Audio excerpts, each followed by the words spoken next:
been chasing you down for a minute, man. It's been a while. I know. I've I been know. chasing you for a minute. Yeah.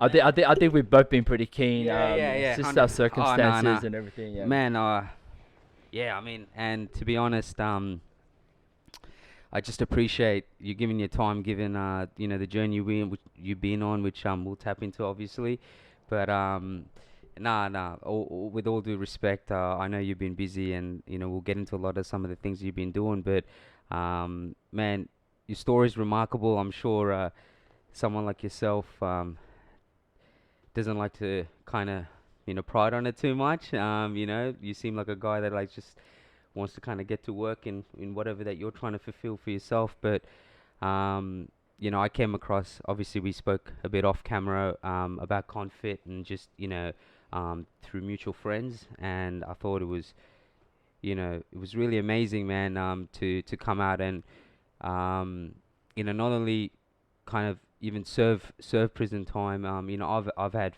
family in there, and I think that's why it's close to me. Just seeing people come out and being able to be strong enough mentally, physically, spiritually to be able to kind of bypass all those thoughts. I've actually lost people because of that. So to see the flip side of it, I think is amazing. I guess talk a little bit about, just I guess your upbringing, man, leading into just how Confit came about, the concept of Confit, and like why that's really important to you. Yeah, man. Yeah. Look, like I said, I'll take any chance to tell my story. The reason why I do this is because there's a few reasons. One mainly being is because I want to advocate for one thing, which is, not everyone coming out of prison are bad people, right? And there's this misconception in society that obviously people watching movies and social media and all these media that inmates are hardened criminals, right? But what I'm trying to advocate is, from after spending my time in custody, was that the majority of people are not bad people that are in custody. They just had a lot of disadvantage, a lot of some sort of childhood trauma. And look, there's a small minority of people that shouldn't be let out, from my perspective, right? But that's a very small minority. And because of that misconception, there's a lack of opportunity in society for them to find community, to find jobs, to find employment, or for them to change their lives around, right? And when that support is not there for vulnerable individuals, there's very, very small, there's a big chance that they're going to return back to custody. So one, I'm advocating, and two, I'm trying to motivate those through my story who've had similar experiences, that there are opportunities, and that there is a hope at the end of the tunnel. So What came about, like you touching on the fact that you had an understanding of like the fact that these hardened criminals, or and the disadvantages that they may face along with. At what point did you start to feel like you started to realize that that was the case for a lot of majority of them? yeah, so good question. So I had a bit of an epiphany moment, right? So I'll talk about my childhood upbringing and stuff, but when I was in there, I spent 9 years. I went in when I was 21 years old, right? And when I first went into jail, like I was one of the youngest people there. And at that age, you're an adolescent, and that's all I knew my whole life was crime, right? And I'm looking at a hefty sentence, right? So I made up my mind, like, you know what, I'm gonna be a career criminal for the rest of my life. Then I started having a conversation with not just one but many so-called drug lords, right, who've done drug deals all over the world, and I said to them, you know what, there's a common factor between you guys. Why have you guys done so much jail time? And they said to me, there's no guarantee that doing crime, you're going to stay out. There's no guarantee. You have to live with the fact that you're going to do jail time, right? And a lot of these guys have spent more than half their adult life inside prisons all over the world, not just in Australia, but they've done time in other states in Australia and all over the world. And, I got sentenced to 13 years with 9 years on the bottom, right? And that's the non-parole period. And I'm like, I can't, if I get caught again, I'm looking at double digits again, and I just couldn't see myself doing that. So I kind of wanted to change my life around. Mm. And I was looking around going, why? What's the common factor for why everyone's in custody? And like I was talking about before, it's not just about disadvantage and some sort of trauma. It was a lack of education. Mm. Everyone in jail, including myself, right, never finished high school or had a university degree or anything like that. And I was like, you know what, this might be something. So I tried to get into studies, right? And I didn't have any like foundational like educational upbringing because I got expelled from every high school, right? Mm. So I said, you know what, maybe this might be something. So I started reading books, which I never did in my Yeah, life. yeah. And one day I was reading this book called Rich Dad Poor Dad Yeah, by Robert yeah, Kiyosaki. yeah, great book. Yeah, and I don't know if you've the listeners have read this Yeah. book, but please, if you haven't, give it a try. Yeah, but in that book it said accounting is the language of business. Mm. All right, so I was like, you know what? I know a little bit about criminal business. Why don't I learn about this legitimate business? Right. Mm. So I went to the prison library and got myself a first year university accounting textbook. And as soon as I opened it up, I was just like, what am What am I doing? like, I just want to give up straight away, you know, because it's just Yeah. like there's all these formulas and it just Yeah. looked like just like like pictures out of like a cartoon book, you know. And I started sweating and everything. I was like, you know what, I'm gonna give up. I can't do this shit, right? But call it fate or call it luck. I ended up meeting this guy in the yard that exact same day, right? And the rumor in the yard was that he was a billionaire accountant, right? He come to prison for Australia's largest tax fraud, Oh, yeah. Okay. right? Yeah. And everyone was out to extort this guy, Hmm. right? Because they heard the word billionaire. All I heard was the word Yeah, accountant, yeah, yeah. right? And I was like, man, this I want to learn Started accounting. to drop some I want, knowledge. I want to Yeah, learn accounting from this guy. yeah. And I approached him, and I was like, look, you know, I'll give you a proposal that you can't refuse. Hmm. It's like I'll make sure no one lays a finger on you, right? And I'll give you the protection with my boys if you teach me accounting every day. Yeah, yeah. And he was probably looking at me like, what kind of This guy's not for real. what kind of yeah. extortion tactic are you trying to pull on me, you know? And Yeah. and you know, not long after he ended up becoming my cellmate. Yeah. And not only did he teach me accounting, but he taught me about the value of education. He taught me about business, but most importantly, he taught me about self-worth. You know, and that's something that a lot of inmates lack in jail Mm. is that self-worth to do something different because they're so fixated or all they know is crime because that's what they've grown up with. And in life, it's always about doing something really hard, right? Doing something that's uncomfortable Mm. to grow, right? And that's hard when you're in a prison setting, and that's all you're surrounded by, and there's no other support, you know. And that's what kind of motivated me in finding that right mentor who helped me to see past my current circumstance all my past circumstances and to see something like to show me that there's a light at the end of the tunnel, Mm. that I wasn't this uneducated. Well, I was uneducated, Mm. but I honestly thought I was But the that's not the dumbest. lane that you needed to stay Exactly, in. Yeah, I yeah, was yeah, the dumbest guy. Like trying to do this accounting stuff and I can't even do it, right? Mm. And like I'm reading books and I don't understand half the stuff, right? But he was able to show me that it is possible, right? And he got me to do my HSC in jail. Yeah. Yes, I ended up doing my HSC in That's jail. crazy, Yeah, yeah. and then How old were you at that point? this was like a few years into my Yeah. sentence, So like going right? into mid-20s? About I Yeah. was about 20, 25, Yeah, about 25ish, okay. yeah. Yeah. And then yeah, so I did my HSC in jail, and then we ended up splitting ways, went to different prisons. Mm. And I remember I was at Wellington Correctional Centre, which is about 5 hours inland of New South Wales, of Australia. And I was sitting in the yard playing cards with the boys, and this prison officer just walks up to me and hands me this letter. And he goes, Joe, I don't know how the fuck you did it, but you bloody did it, mate. And I was a bit confused and curious at the same time. So I took that letter, I took it into my prison cell, and as soon as I opened up the letter, I saw this emblem on the top, and it read the words, "Congratulations, you've been accepted into the University of New South Wales." Right? And you know what? If you put it into perspective, I had no formal like educational background or nothing. No, like right? proper foundation. I was yeah. look, I'm Asian background, but Yeah.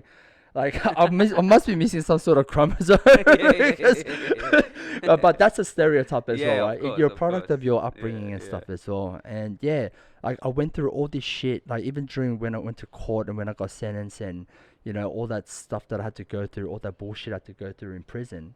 I never shed a tear because when you're in that game, you have to accept the consequences of your actions, right? Mm, But this time, when I studied my ass off, right, in mm, jail, right? mm. Given that I have a lot of time as well, Yeah, yeah, yeah. but I accepted the But consequences. applied yourself. Yeah, Exactly, yeah, that's yeah. the consequences of my actions. And Yeah. I was sitting in that room holding onto this letter, bawling my eyes out Yeah. because no one will understand what I'd gone through Yeah. and the feeling of freedom that I Mm, was feeling in that moment. yeah. You know, education not only gave me hope, but it set me free. Mm, You know, and that's why I try to advocate to a lot of people or the young people that I work with in youth justice centers, to have that sense of hope.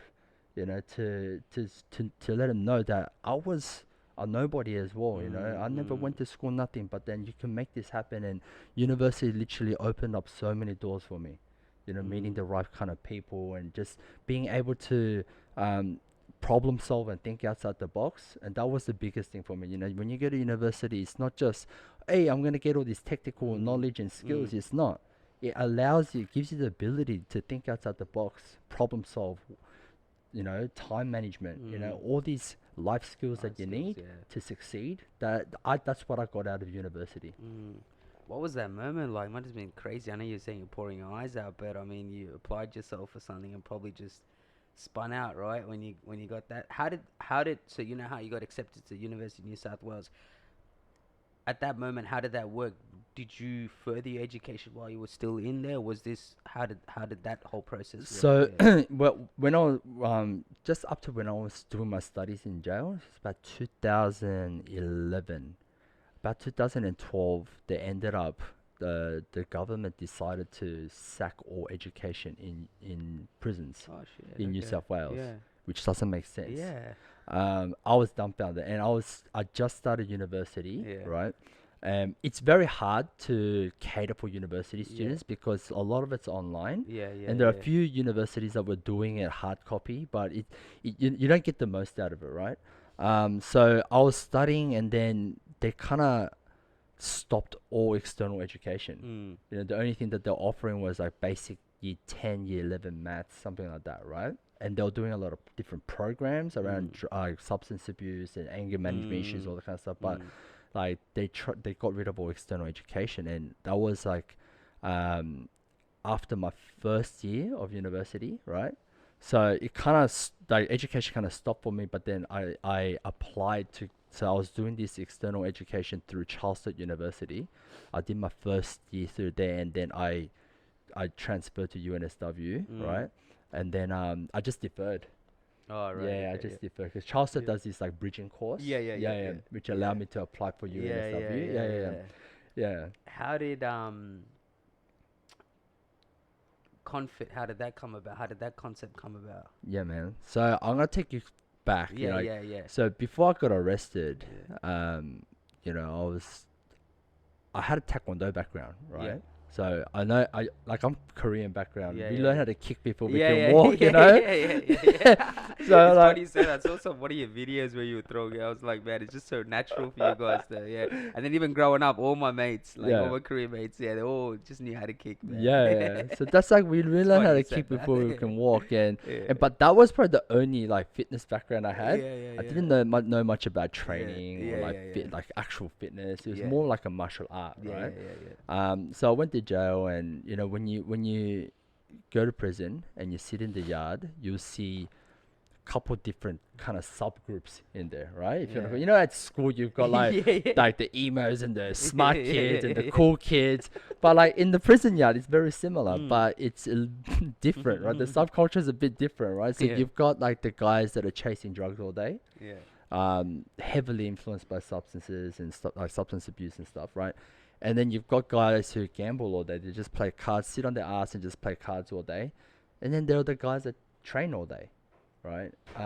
And look, given that you're just stuck in the yard all day with a lot of time on your hands and you're bored, what else do you do, yeah, right? yeah, of course. But I kind of resonated more towards the guys that used to train because I was like, how are these guys so bloody happy? Yeah, yeah, yeah. And it was every jail Yeah. yard that I went, prison yard that I went to. It was the guys that used to always train. They were always in a good mood, and they were like the most outgoing people, stand-up guys, good people, and they always had like a good community.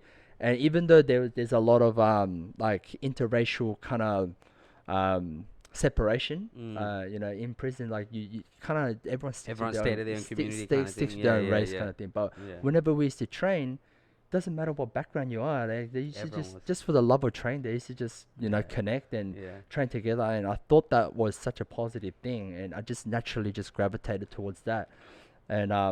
And the guys that I kind of used to look up to in jail, they were the ones that used to train all the time. So they showed me all the ropes. And prison training is quite funny. Like it's like a mixed box of all these different types of training, right? So you got like professional boxers that come in, you got crossfitters, you got bodybuilders that come in, you got guys who are gym trainers who are selling like large commercial amounts Like, of steroids, yeah, and yeah, they come yeah. in. And so you got like a mixed bunch of just like Mm. training. You got guys that used to be in the military, Yeah. right? And then it's just been passed down over time, generation, and kind of morphed into this prison style training, Yeah, right? yeah. That's crazy. Yeah, and Yeah. even like the like, if I tell the boys who've done jail, we go, all right, let's do Yeah. pyramid set, 2 to 10. So these are actual concepts that were passed. Yeah, This wasn't man. just people Yeah, working the out. boys Yeah, know. yeah, The yeah. boys know. Like as soon Yeah, as I go, yeah, let's go. Chin dip push. yeah. They go, yeah, Yeah, let's do it. yeah, Like they know what yeah, it is. yeah, yeah, yeah. That's crazy. Yeah, Yeah. So yeah, it's just like the types of training that we do, yeah. and that kind of resonated with me. And that's what got me into training was the actual just hanging out with stand up guys. Yeah, yeah, yeah. And it's such a negative environment. It's just and look, this is what I learned. Doesn't matter where you go, right? Even when you're in jail or outside, right? Even if you go, for instance, right?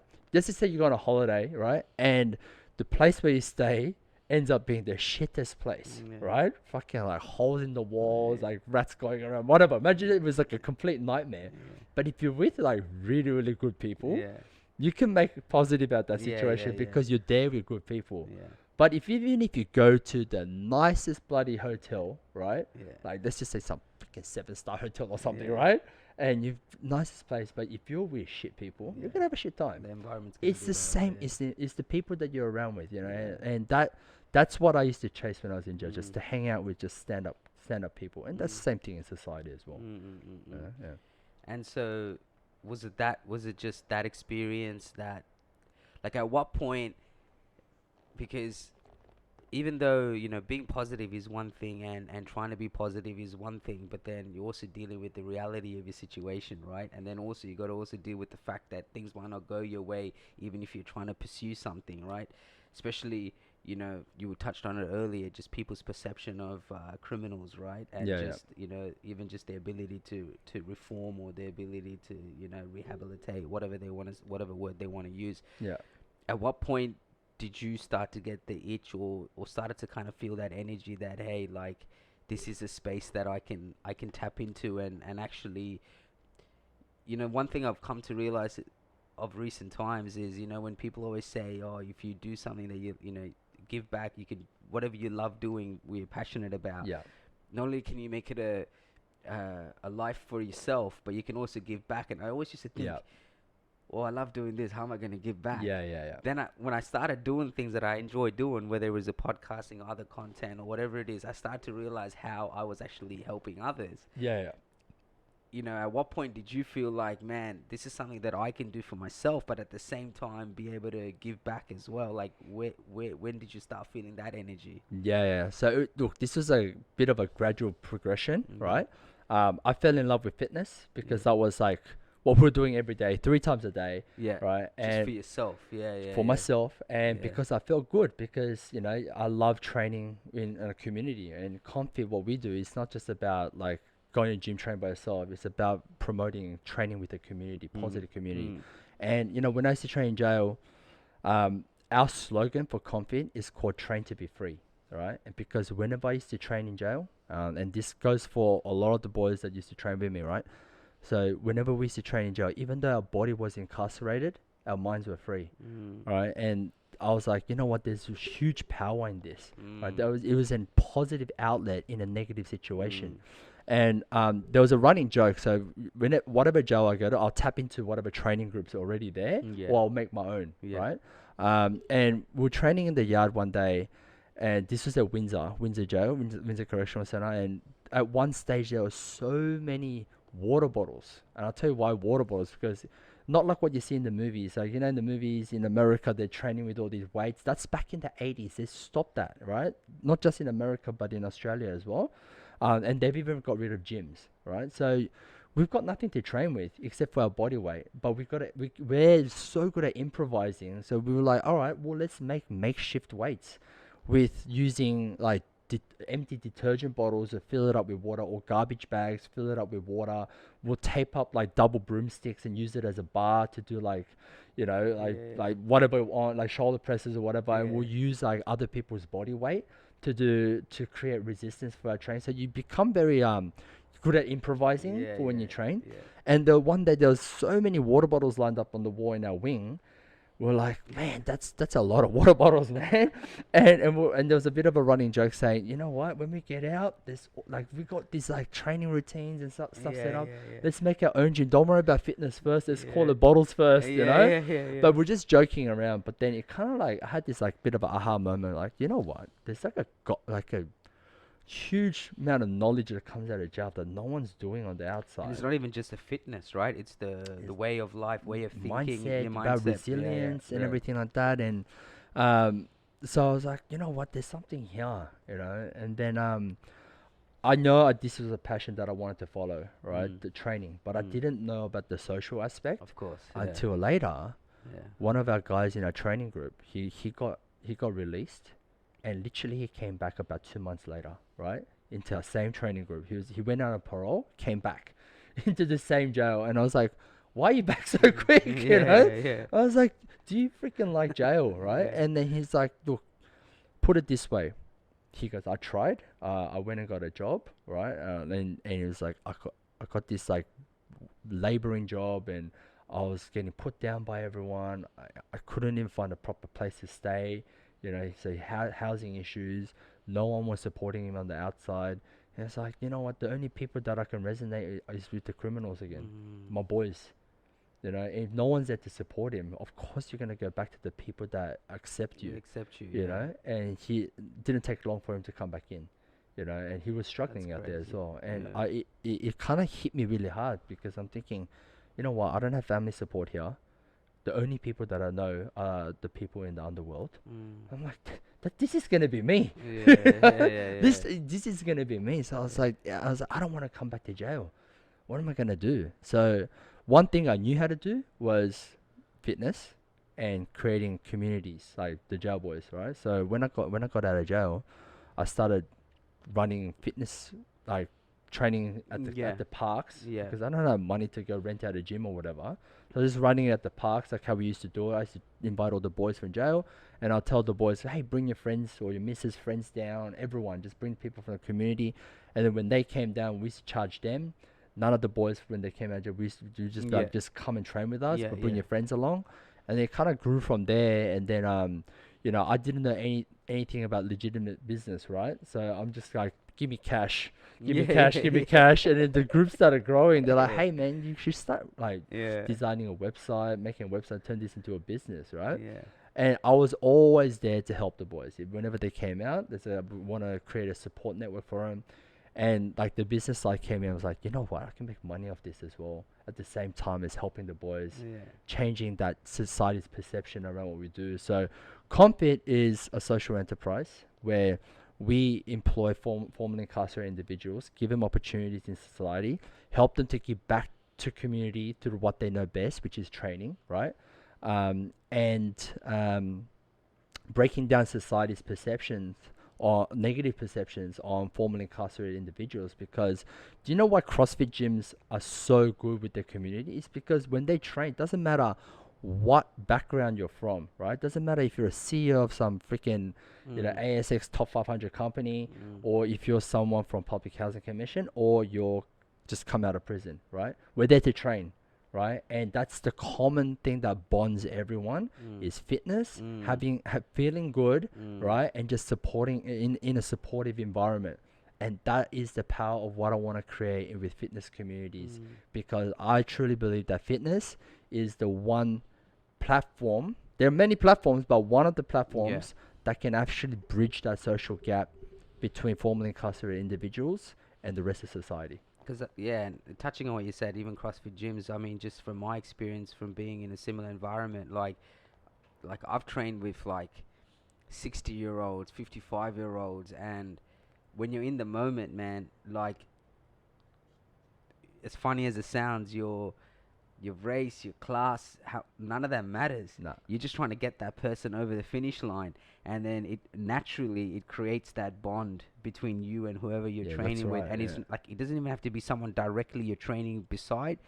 It's in that room. You Yeah. know, you see someone that's maybe a bit behind and you're trying to get him over the finish line. Those are life skills and qualities that you don't even know you're actually learning, and you're integrating into your whole perception of just living, right? Yeah, Like, 100%. and I remember, like, I to this day I tell people all the time, I'm like, man, I've trained around like what you would consider people that are old. I can tell you right now, they'll wipe the floor off you the moment you give them a chance, because I'm like, you have no choice but to test yourself, and test your mental strength, your physical strength, and Yeah. and you just get to see that firsthand. So I completely agree, and I'm a big advocate of just even just working out and exercising, Yeah. because like many, like we all have our battles with whether it's mental health or trying to find your lane, and it's the most natural way of replenishing and you know kind of rehabbing yourself Yeah. without it's all natural, you know Yeah, what I 100. mean, and Yeah. and it's putting yourself in those situations that you get so much more. It's like I always say, whether it's with boxing or whatever it is, it's like you always get more than you give, you know Yeah, what I yeah. mean, but you get what you give Yeah, as yeah, well. If you 100. give so much, then you get so much back, and you don't even know. It's like the most natural way to repair yourself in a way. So what was, I mean, naturally it wouldn't have been an easy, right? Regardless of whatever, you still gotta change your or kind of change people's perception, right? What were some of the hurdles along the way with that? Like, even just that concept. I mean, even in your business title, Confit, you got it there. It's almost like if anyone thinks deep enough, they can get a sense of, okay, like a bit of the story. Sometimes they Yeah. think we're a foodie group. Confit. Oh, I took really? I took my clients once out to to That would have been. to this pub, and Yeah. we were playing Confit. what's that thing that when you play we have to guess, it's like not charades, it's like trivia night. Oh, trivia. We're playing trivia night, right? And we wrote our team name down as Confit, and they're like Team Confit, and I just objected. I'm like, excuse me, man, it's not Confit, it's Confit, which stands for Convict Fitness. Yeah. Conflict. Yeah, Yeah. What were some of the like hurdles with that? Like, what were some of the hurdles that you personally can share that you've kind of faced along that journey to try to establish that in society? Yeah. Look, first, everyone told me you're crazy. Mm. You're crazy for coming out and trying to put yourself on the spotlight with this, Yeah. right? Because it's known to be a shameful thing, right? Amongst the boys, like there's a lot of boys. What's meant to be shameful? You coming out of prison. Oh, okay. Yeah, of course. Yeah. Because there is that societal perception that Yeah. inmates are bad people. They've done crime. They've been, they've done bad things to people. They've done bad things in society. They're shady people. Like that, you got all these negative perceptions, right? Yeah. And people, the boys are like, you're crazy for doing this because no one's gonna accept you. You're just wasting your time, right? With this whole concept. But for me, I just felt a strong sense of, you know what? It hasn't been done before. Why hasn't anyone come out and told the realities of what's happening in society? It's not about the actual crime, right? Let's look at deeper into, the causal factors of why people go inside jail, right? Which is societal issues. It's not the actual person or the act in itself. Yeah, no one's born into this world trying to No one's born evil. commit to. That's what I'm saying. No one's born evil unless you're the son of Satan. Like you're not, you're not born evil, right? Yeah. So like when I first came out, I was like, you know what, let's do a video around this about what we're trying to do and see what kind of reaction we get from society, from the community. And we made this YouTube video. Luckily, one of my friends was starting out, Zoka Creative, big shout out. Yeah, he was starting up his production Yeah, company, yeah. right? And he goes, look, I want you to be in my first video. So I was like, let's do it. You know, there's a common ground we have. I want to get a message out there, and he wants to make this nice video. And we had such good positive reaction from the community. It kind of went viral, man. Everyone was talking about it, and the boys are like, crap, okay, well, okay, you put yourself out there now, Yeah. right? Let's do this, right?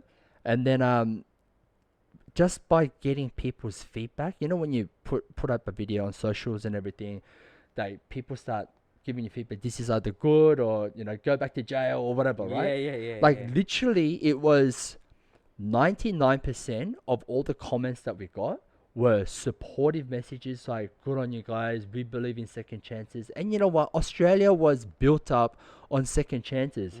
Here we have a fleet of boats that got all these inmates on it, and they've created this society that we are today, a successful society, you know, a nation, right? And then it's like the same thing, but we've forgotten about who we were, right? We were built on second chances, right? Yeah.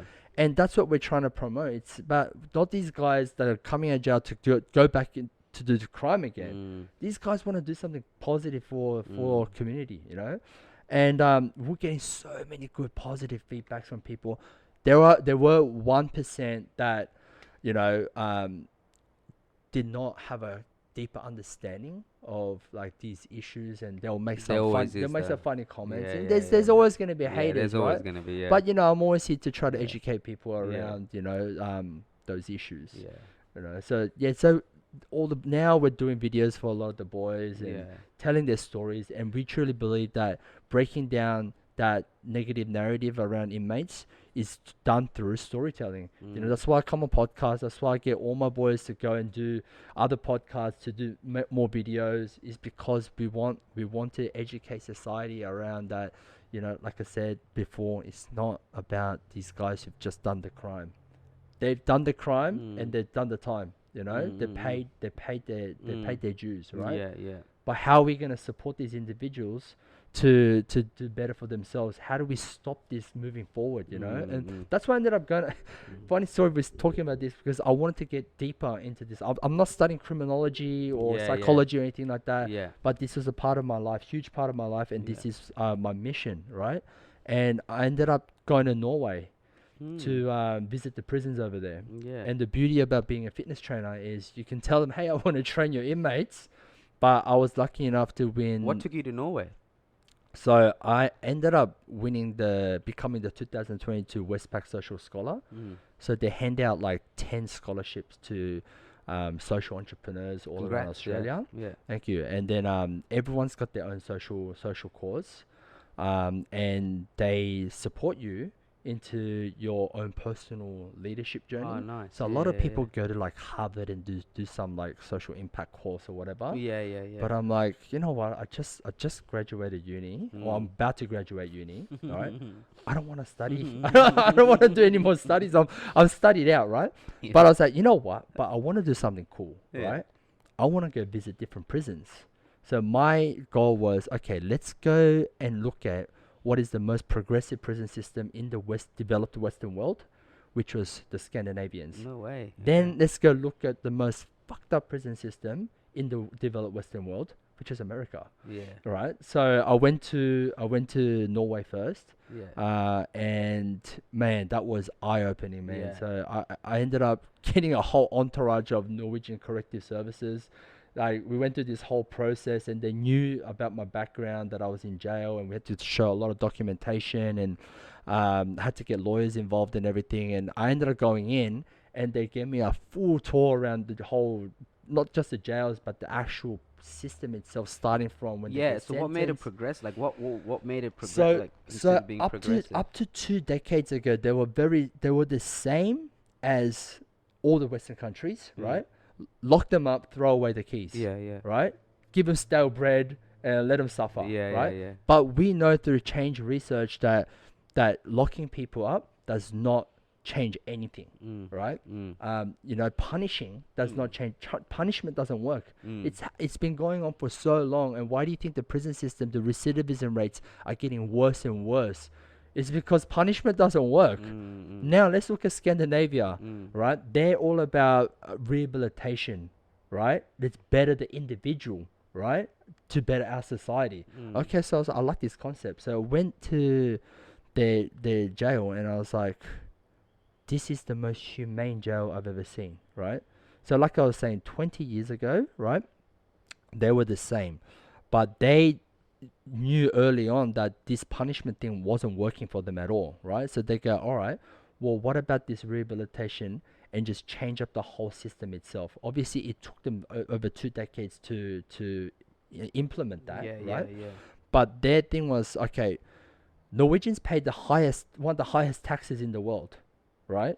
Like they pay like up to 50% tax, but they get all these perks as well, right? Yeah, yeah, yeah. But they pay the most tax in any Western country around the world, and um, they were like, okay, one of the guys who want to implement this was, okay, we know if we can change up the system, we could put in a bit of investment at the it's a big investment at the beginning, but over time we're gonna You save reap the we're gonna rewards. save Yeah. taxpayers dollars, Yeah, right? yeah. And this is how they do it, right? And they are saving taxpayer dollars because their recidivism rate is the lowest in the whole world, in all the countries, right? It's like at 20% or something like that, right? So the rate of reincarceration is that low, right? And there's all these inmates that are bettering themselves and doing something better with their lives, and the crime rates are now coming down in Scandinavia by doing this process, and it's saving the government a lot more money in and around mental health, around the corrective services, policing. Like it just makes sense for them, right? So they advocated, they lobbied to the government. The government passed it through, saying to the citizens, look, we're gonna ultimately long run, we're gonna save money. Like we're gonna reduce the cost for our nation. They're like, all right, let's go for it. For them, tax is number one in their mind, right? Yeah. If whenever they can reduce tax for them to offset that money into other causes, like Yeah. sending the kids overseas for free Yeah. during the university. It's like, funny you say that, man.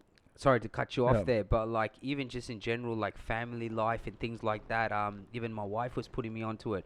A lot of their benefits are like they're like leap years ahead, man, than a lot of other countries. Yeah. Like even just with like general things like childcare and women maternity leave, You like get- little Yeah, things like yeah. that, man. It's ridiculous. When she was showing it to me, I was like, Yeah. man, like they're leap years ahead. So that's why I was interested when you said they were most progressive. I'm not surprised because I know for a fact there's a lot of other aspects of their economy and just how they run it, Yeah, that's well ahead than a lot of other countries that I Yeah. know. Yeah. And it's like, how did they change like that societal perception, right? Yeah. And their understanding, even when they get sentenced, when Mm. inmates get sentenced, the court is open window, so people on the street can Oh, see them really? getting sentenced, right? And I Yeah. was like, that's crazy. Why did they do that? Yeah. And it's to show them that doesn't matter, even if they're getting sentenced, they're part of society. They're still part of society, right? So when I went to jail, when I went to their prison, right, I visited one of the minimum security, visited their maximum security. This is the biggest spin out. So I went to the minimum security first, right, to train inmates there. So they were showing me around. They let me take a camera in. I was filming the whole thing, man. Yeah. No jail lets you do that, right? I was Yeah. filming the whole thing, interviewing inmates and everything. And they go, do you want to take the inmates out for a run? I was like, me? They're like, yeah, just you. I was like, what? I was like, this is too much responsibility. It's like, oh, we'll send one of our officers with you then, right? Yeah. So I just didn't want someone running Yeah, off of you've been me. spinning It out, like, doesn't, what do yeah. you mean? So we went running through the mountains. These guys don't even have ankle bracelets on, right? So we're running through the mountains, and I went during summer, so it was picturesque, like weather, sunny as, and Norway has one of the best, like, greenery. Like the nature's Yeah. beautiful, right? So we're Yeah. running through the mountains, and then we ended up on this paddock, and I'm putting them this like prison style hit session, and then we're all fucked up, and everyone's got their shirts off, sweating like crazy, and I'm looking over this mountain, right, and it looked like something out of like this beautiful movie or something, right? And I'm like, Yeah. how the fuck did I get here? This is crazy. At a moment. And yeah. I was talking to all the inmates, and it was the same thing, man. I was like, why are you guys here? And it was the same societal issues that we had in our home as well. Childhood trauma, disadvantage, lack of Universal opportunity, language. lack Yeah. of opportunity. Yeah. It was a universal language, you Yeah.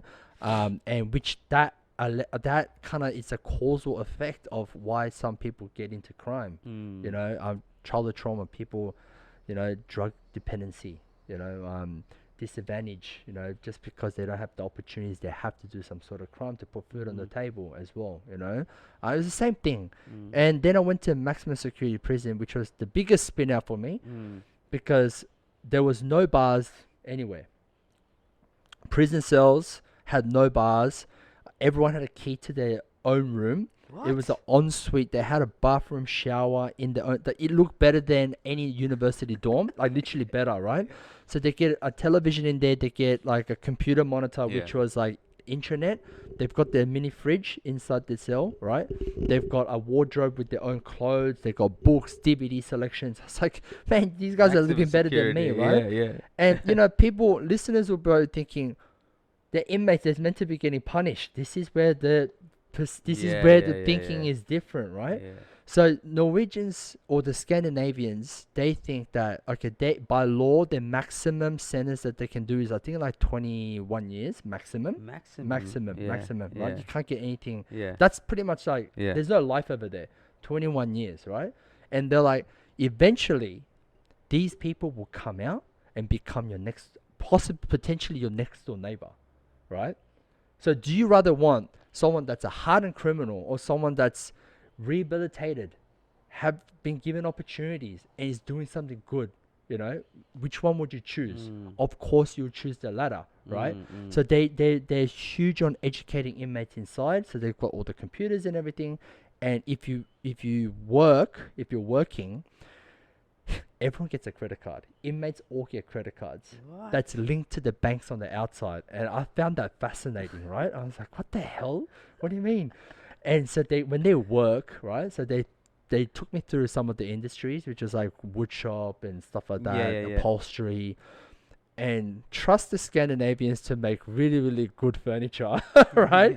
They're making this really good furniture. Like I'd pay thousands of dollars for this stuff, right? Yeah. On the outside, and they get paid like pretty much similar as what people get paid on the outside. So they don't get ripped off like the prison systems here in America where it's like slave labor. Yeah. Like they get paid pretty decent wages, right? Yeah. The money goes onto their credit card. They can start saving money for when they get out, but they can still now. This is the crazy part. They've got shopping malls inside maximum security, right? Like Aldi's and like What? Woolworths, inside maximum security with fresh produce. You can buy everything except for alcohol. They sell everything, right? Big ass prison, bro. But like it was, Yeah. it's like a normal like your local grocery store, Yeah, right? A yeah, grocery yeah, store, yeah, and yeah, it's got yeah. like you could buy like lamb or whatever, like you buy whatever you want, Yeah, right? yeah. They got all the veggies. You got inmates working in there. It's like a whole economy inside, right? And female and male inmates get to mix in there because what they're trying to do is they're trying to normalize everyday living. Yeah. And they go pay with their own money. They pay rent to the jail with the money that they make. They pay taxes, right? Inmates pay taxes. They pay victims comp, right? And it just made sense to me because Yeah. you know what? Who on the outside gets fed 3 meals a day, gets free rent, especially in Sydney right now, Yeah. gets free rent, you know? And what they're trying to do is And it's true what you're saying, because like from what you said, constantly they're being trained into the normal system of Yeah. what any person Yeah.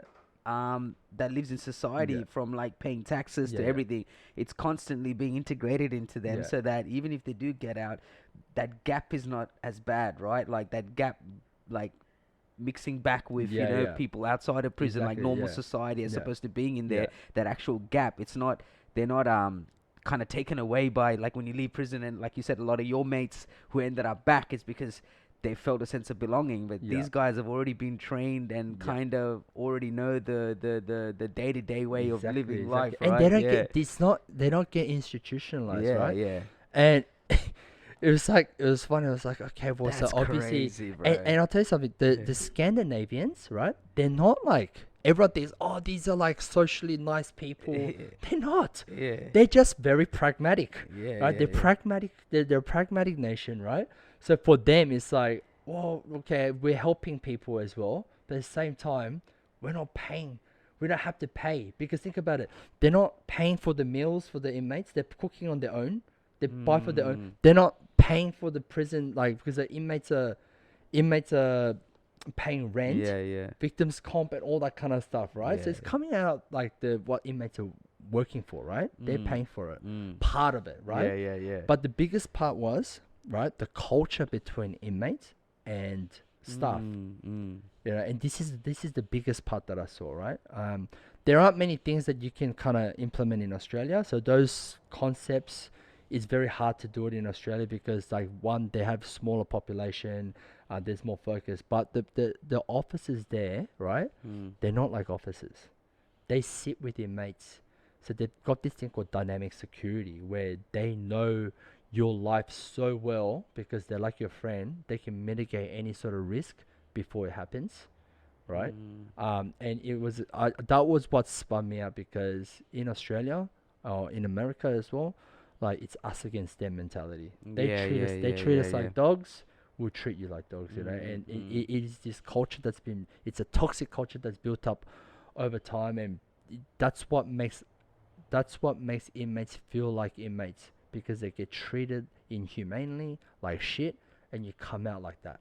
Right? Mm. It's just these negative calluses that grow on you over years and years and years, right? Over there they've got rid of it. The staff and the inmates are just like mates. They're there to help them. Whatever they're kind of like social workers. Mm. And that was something amazing. That's something very different that I'm normally used to.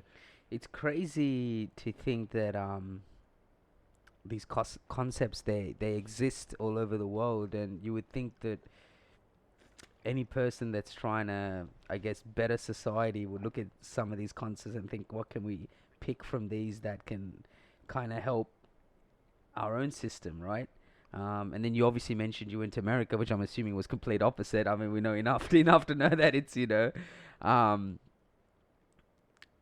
do you put it down purely just like the fact that like things like population and stuff plays a part in being able to implement it, or is it something that obviously you got to start somewhere? It's not going to happen straight away, and it might even be the next lifetime that you start to see that. But you know, what do you think it is that holds even us back? Like, because clearly there's studies, and man, these days there's so many people, educated people that have released studies and things on like the psychology of human beings and just how we are, and even just in terms of people that do go into prison or do find themselves down a dark path, and and kind of coming out the other side.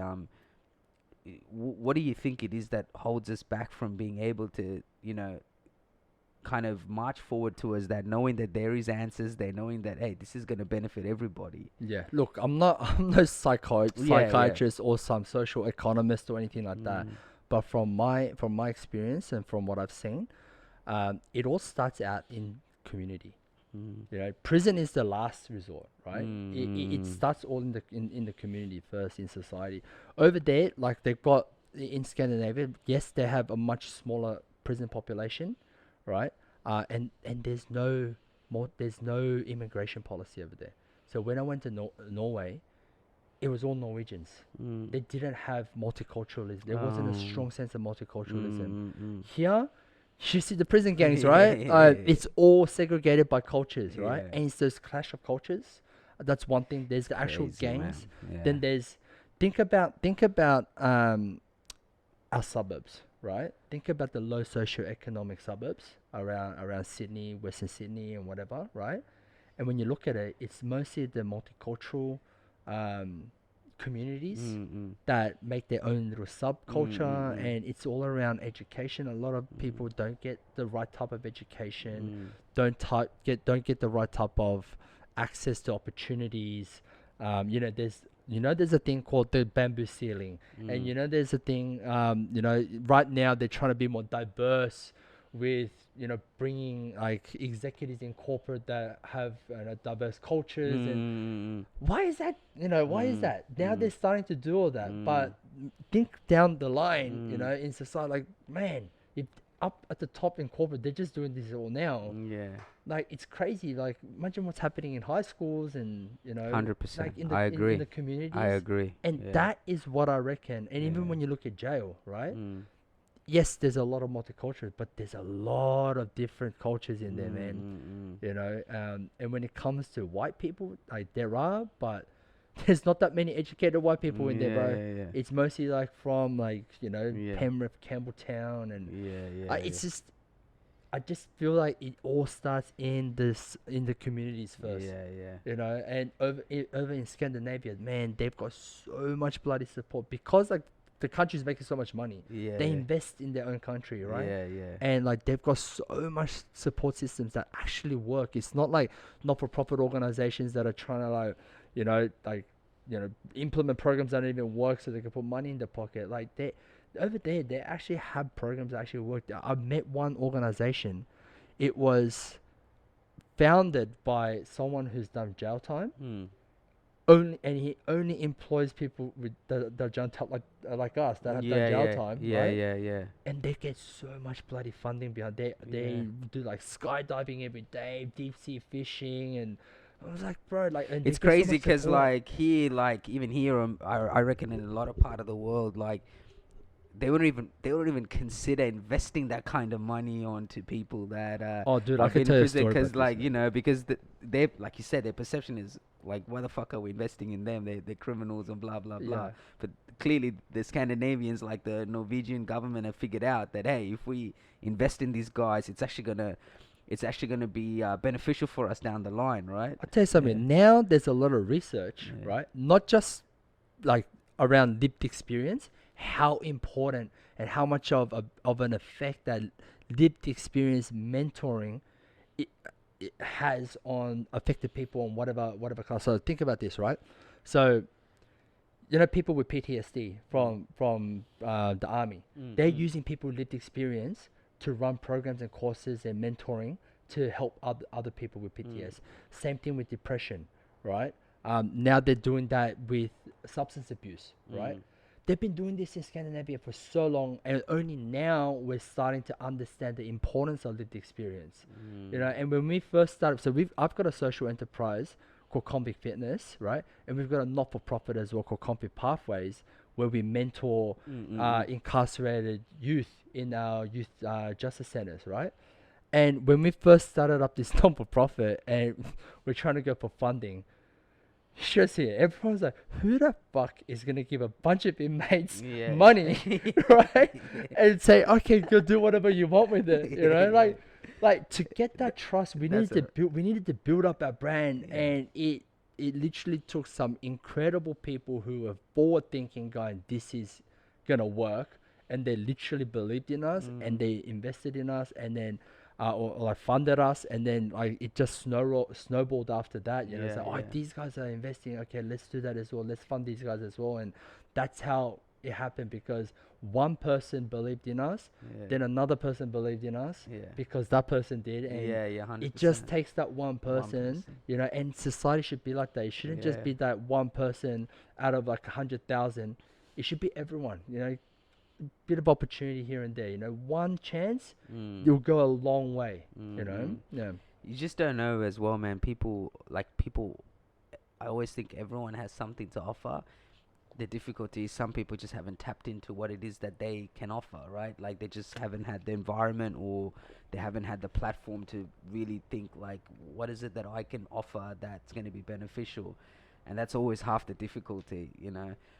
What was it like for you, man? Like even just with this, like, with your business and with your brand and what you're kind of pushing towards for you and just for you yourself and even your family. I know we didn't really touch on, your upbringing and things like that, but just even in terms of just the people around you, your loved ones, what was it like for them, and what was that experience like for yourself? Like just for them to see you kind of go from the situation and turn that situation into something not just positive, man. Like I I know some time ago I even saw I think some of the rabbiters being involved Oh, yeah. in your, yeah, like it's crazy, man. Like I've seen you in the papers as well, and just your story and just what you're doing, and I know other people um that I've spoken to that were like, oh, who you got coming on, and when I mentioned it, like, man, I didn't even have to go into it. They kind of knew as well. Like, what has it been like for your loved ones and the people around you to see you transform your life and create something from, you know, arguably nothing really, and just your own experiences, your life experiences, and turning that into something that's gonna probably be your legacy, man, by the time, you're done. It's funny, like, when you are so fixated on a mission, Mm. and a social cause, It's crazy, yeah. it's crazy Yeah. how much support you get. And when I first started this, I didn't have any money. When I came out of jail, served nearly a decade inside prison, no savings. I didn't have any family support here. Uh, like the little family that I have all live in South Korea. Mm. So I was on my own here, and you know, but all I had was a story to tell and a vision and what I wanted to do, right? And you know, it just people just come and flock towards you when they hear like what you're trying to achieve hasn't been done before, and everyone just brings in their own skills and their talents and their connections to help you. It was nuts. So going back to that Rabbitohs thing, right? Mm. So I said, like, we had like a training group with like a bunch of guys that have done time. We're Mm. all on parole, including myself. We're on parole, right? Mm. We were fresh out of jail, literally. Yeah. Like it was just a few months out, Yeah. right? And I said to the boys, I went, let's do something to get to get community support. And obviously, our mission is to try to break down that negative stereotyping, right? And let's just reach out to whoever we know who can kind of connect us, right? So everyone just started reaching out to their contacts, and we're going so we ran this community event in Redfern at Redfern Park. So we told the council what we're trying to do. So we told the city of Sydney Council, we're like, look, we're a bunch of inmates. We run this boot camp in Redfern Park, but we really want to get the community together, and even all the small businesses, just everyone, just to strengthen this community, and to also show, and to also show that people coming out of prison aren't all bad people. We're doing good things, and we want to donate money for mental health, Mm. right? And everything for mental health Yeah, works, yeah, right? yeah, At that yeah. time, mental health was Yeah, huge. We're yeah, like, all right, yeah, it's yeah. for mental health, Yeah. but we want to donate money to mental Yeah, health as yeah. well, because we know a lot of boys Yeah. suffering from that shit Yeah, when yeah, they get yeah. out of jail, Yeah, right? yeah, yeah. So like, this is perfect, right? So we went to all the local businesses. We're like, hey, can you guys donate something? So like, all the bars donated a free meal, free Oh, haircut, wow. free coffee, acupuncture, remedial massage, rep and So physiotherapy. this was for like that event that you wanted to Yeah, hold. Yeah, yeah, rep yeah, and yeah. physiotherapy Yeah. throughout, like free physio session, and like the local butcher had made this massive meat pack, and we did like raffles, and we had like guys coming from like even What a outside of trip, Redfern, man. like, yeah. So someone brought this like punching bag, Yeah, right? yeah, yeah. So you could like accurately measure the power of your punch. Oh, wow. So we had like all these like gifts that we can donate. Yeah. Rabbitohs donated a signed jersey that was signed by every player, Yeah. and then the local framing business, Yeah. it's They like framed it they up for you. framed it Yeah, up, yeah, and it yeah. was literally, we didn't put a Yeah. cent into this, That's right? crazy. Because It- I remember seeing clippings of it, and I remember reading about it. I think that landed on the papers from memory. But yeah, yeah, yeah. Keep Yeah, so going. we Yeah, had I just local council members yeah, come down yeah, from the council, and Clover Moore's right hand lady came yeah, down, and yeah. what else did we do? We had Bondi Rescue come down as well. Yeah, yeah. We had like That's Roger Fabry, the sprint coach. yeah, yeah, Roger yeah. Fabry came down showing Yeah. people how to do sprinting, and all these kids came down. We were doing like face painting, and it was nuts. And That's it was based crazy. around fitness as well. So we got like people to just donate like pull up bars. Yeah. Just like a Yeah, home yeah, pull up yeah, bars. We just yeah. brought that down. We're doing comps like who could do the most pull ups, who could do the most burpees. So it's just pretty and much like a social setting, really. it was Yeah. literally a social Yeah, setting, yeah, and you yeah, just went yeah. gangbusters, right? And we had Yeah. everyone come down filming this, and we had the indigenous drug and alcohol it was like a drug rehab from Central Coast. Yeah. So they came down, did the welcoming dance for us, and And we had Odyssey House, who the drug and alcohol organization in Redfern. So Yeah. they came down. We had Bondi Boxing, that's actually Yeah. based in Waterloo, In Waterloo, Redfern. Yeah, yeah, I know they Bondi came Boxing, down. All the yeah, champions came down, brought their yeah, belts down. The yeah, yeah, kids were yeah, like touching the yeah, belts, and yeah, yeah. we had all these like muffins donators who were handing out muffins and stuff like that. That's It was crazy, an awesome man. day, man. We had Yeah. like tie flipping competitions, and it was just to show that it doesn't matter. We were inmates, but we're trying to change. We're trying to change our ways. We wanna give back to society, and this is what we're gonna do. And we had so much community support, and what better place to start than in Redfern? Yeah, yeah. You know, And that's which the flip side to what you were saying about the perception of people and just them having an ideology on what people that go to prison or criminals. There's also the flip side, man, is that there's a lot of people that are about second chances or about support, and that's yeah, that story alone kind of shows you the other side. Because in a way, man, society is damaged to somewhat, right? Even the people that aren't in prison, there's a lot yeah, of damaged people, man. yeah, That are dealing with trauma, are yeah, yeah, dealing with hurdles or dealing with things that have happened in childhood or yeah, etc. They may, not everyone that has those bumps and hurdles in life may not be in prison, but yeah, are in prison, yeah, yeah, mentally, yeah, if that makes yeah, yeah. sense. You know what I mean? And I just think that when you do see things like what you're doing, people resonate to it because they can understand the hurdles, they can understand the outcomes of bad upbringing or just not making the right decisions or having the environment or people to support you. Yeah. So sometimes it's not just about landing in prison to deal with it. Yeah, yeah. We're all kind of unraveling, and Yeah, yeah. especially in this day and age where things are just so hectic all the time, that I think people can resonate to that. Yeah, And it that's just right. shows you that perfect example, because Yeah. just all the things that people contributed to just that event is such a trip, man. Like, you know what I mean? Crazy. It shows you, right? And I'm sure those people that did contribute probably have some sort of basic understanding of what it's like to give second chances or Yeah. wanting to see people win. And like, yeah, I sometimes get a lot of messages saying, "Well, I went through a lot of shit and I didn't come out like that. I didn't get shit." But I was That's like, you know stupid. what? Yeah. It's you know what?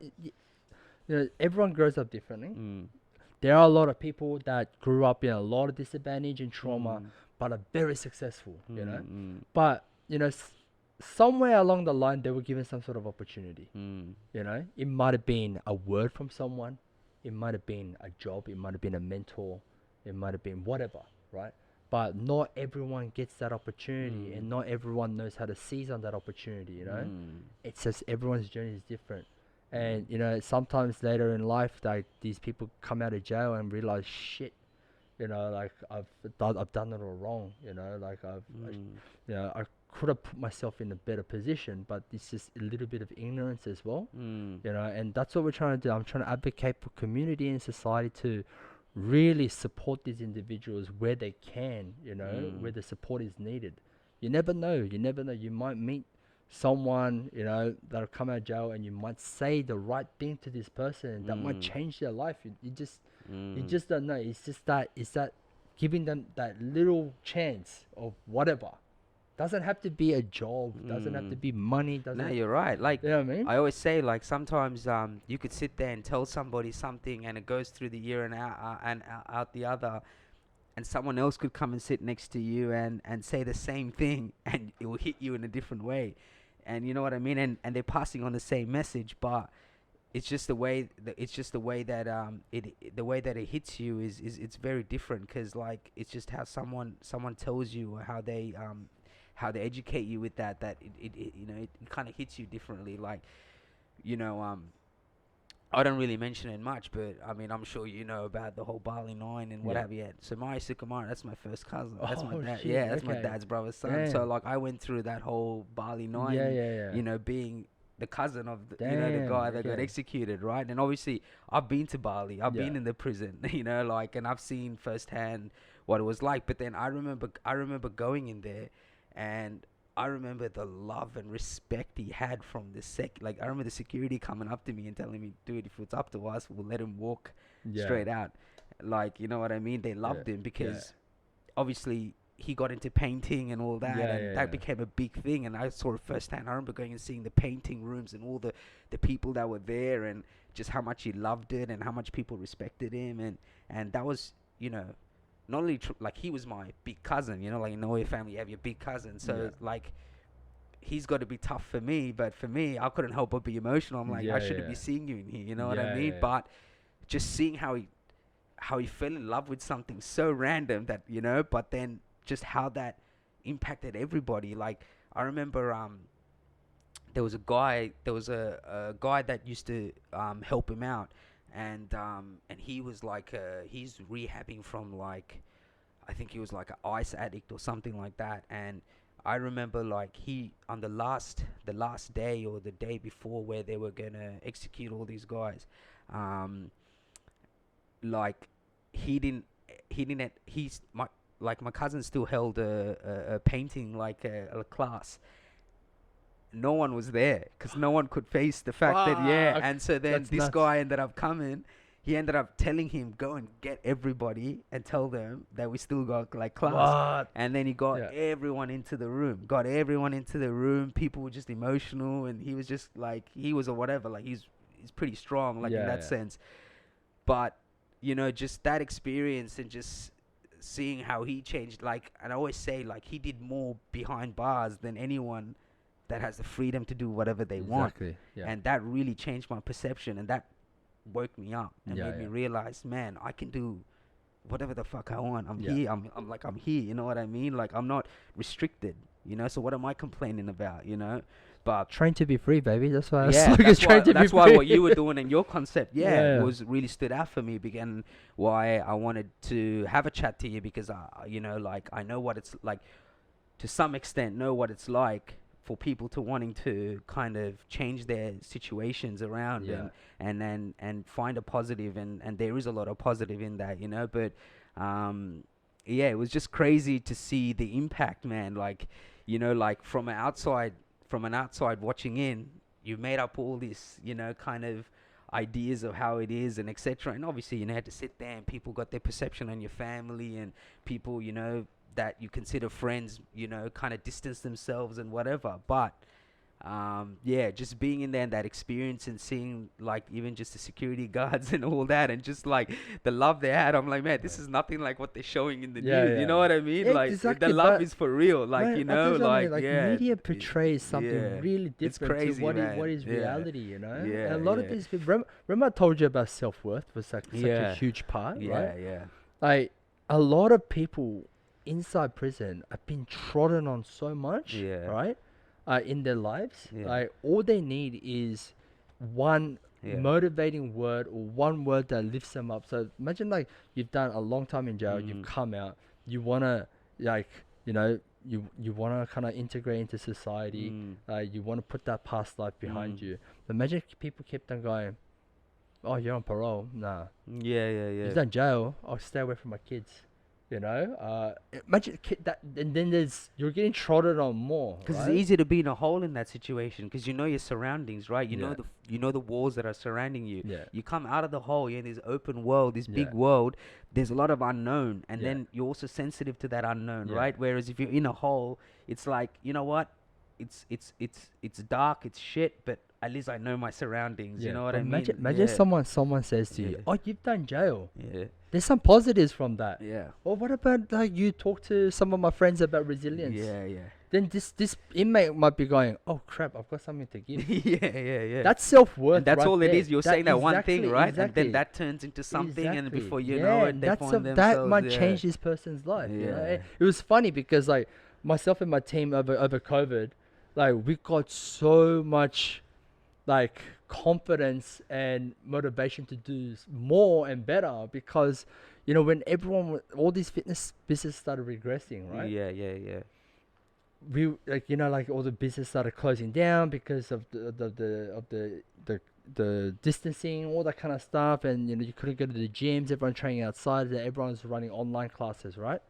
So we kind of marketed ourselves as the experts in confined space bodyweight training, mm. and it was funny how many corporates hit us up going, can you run workshops for our team? Because it's easy. Because you find your space. You don't need It to have was equipment and all it that. was Yeah, yeah, nuts. yeah. So Google hit us up first. What? So we were running workshops of Google, wellness workshops of Google. Where's their They're in Pirama Square in Darling Harbour. Darling Harbour? Okay. Yeah, Yeah, yeah. yeah, yeah. So in Piedmont, so Yeah, Piedmont, yeah, Piedmont. Piedmont.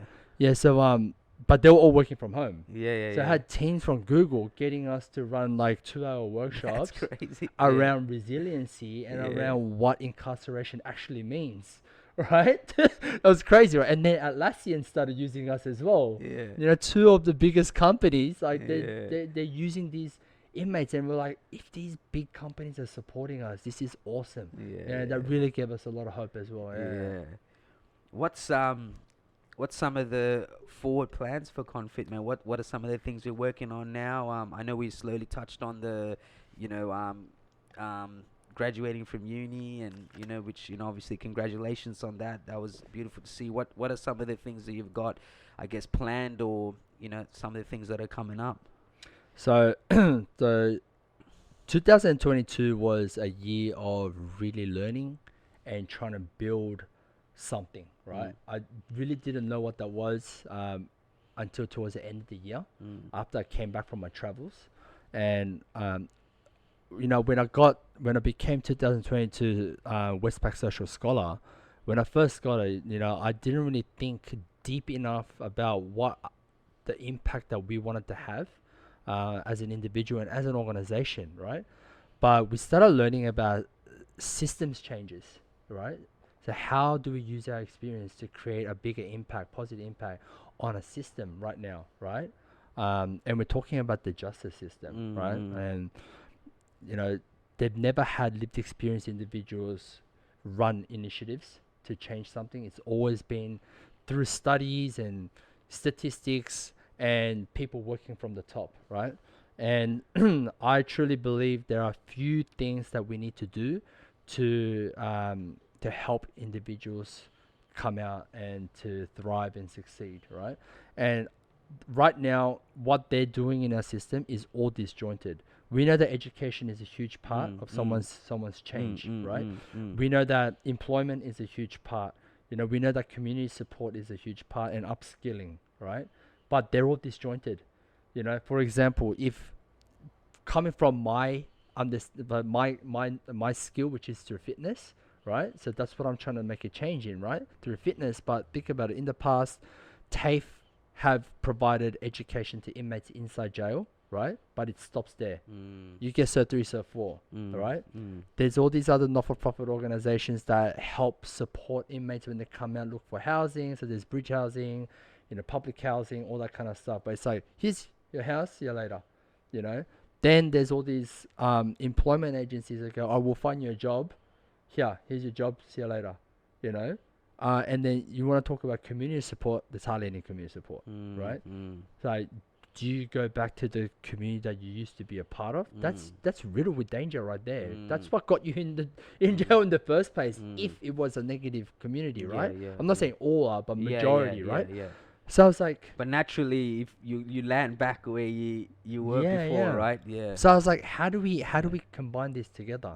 So that's where when I was at uni, I really I studied about cross-sector collaboration to create social change, right? So it's governments, it's society, it's business, and it's not-for-profits all working together, right? So what I really want to create is a seamless flow, a system from educating inmates while they're in jail. So once again, I'm just talking through a fitness perspective, because that's what I do, right? Yeah. So educating inmates Cert 3, Cert 4 while they're in custody, right? Then having a direct pipeline from custody into our gym that we're opening up, right? Gym upskilling, so having other education providers or other gym providers such as fitness playgrounds who offer these types of training to upskill. And then the last component is that wraparound community support to continually help these individuals to succeed, right? And we're talking about lived experience community, not just any community. It's a lived experience community where people know what they're going through. They can resonate with them, right? It's not just this random person who wants to do good, perfect, but they have no idea what this individual is going through, right? So it's about educating them too, right? Yeah, educating the Yeah. people that in turn you're going to depend on or hoping to depend on in terms of helping these inmates that did come out. Yeah, so you're pretty much creating like a tunnel effect where they have a system. It's almost like, if you get out. We know that this works, but there's no seamless process to it, right? And that's what I'm trying to create, And right now, there's a shortage of skilled labour in Australia. Even that after COVID, what happened? There's no workers. Labour. Not even in construction. It's every industry, fitness industry, construction, every industry, hospitality industry, right? And it's like the question is, how are we going to tap into this untapped labour force which is inside prison? They're just a bunch of guys sitting in there doing nothing. How do we make this? How do we utilize them? Like government was even talking about trying to bring back retirees back into the workforce. I'm like, they're retired, man. So it's like, how do we utilize this untapped labor force? So they've tried doing that in construction, but it doesn't work because in construction they need that experience. Like for example, if they're doing like a trade, they're doing an apprenticeship. They can't do that apprenticeship inside the jail. It's hard because they need to go onto the work sites to do stuff, right? Whereas what we're trying to do, it's a bit more, it works because inmates are training every day in jail, right? All we need to create is a program for inmates to be able to run classes to other inmates and staff and stuff, and at the same time running classes for staff, which means we're trying to break down that culture slowly as well, if they're willing to do it, and that's my next step, man. So next month I'll be giving a keynote presentation at the Future Justice Summit in front of all the ministers and the commissioners and all these people involved in corrections. And this is something that I wanna run by them and try to advocate for this. It's that mental aspect too, right? It's just mentally allowing people to realize, man, they overcome these things. It's like the physical's there, everything will come, but it's that mental, that mental level. But that's amazing, man, to advocate for something like that. Must be such a trip for yourself, man, just where you were to where you are now and to where you're heading and just all the things that are coming along. And it all started with you just being passionate about something and following it through, which is amazing. But we can go on and on forever about it, but man, I want to really thank you, man, for coming down. It means a lot. Like I knew this was going to be special, and it was a special one, man. And shout out to Cuban Room as well. I had to give a shout out. This place is awesome. It's the first podcast here. I wanted to make it special. I knew this would be special. Come check out the Cuban Room too, Parramatta, Pitt Street. It's a vibe, trust me. Man, I wish you all the best, man. I'll be watching closely, and I'm sure we'll have way more chats in the future, man. I'm sure I'm gonna enjoy watching you grow and watching your brand grow. And thanks for having me. Appreciate it. It was a pleasure. Jeez. That's good, man. That was a good chat. Yeah. Good work. What a journey, eh? Is that what you wanted? Something like that? Yeah, of course, yeah. Thanks, guys. I appreciate you guys Thanks coming for down having for us. me. That was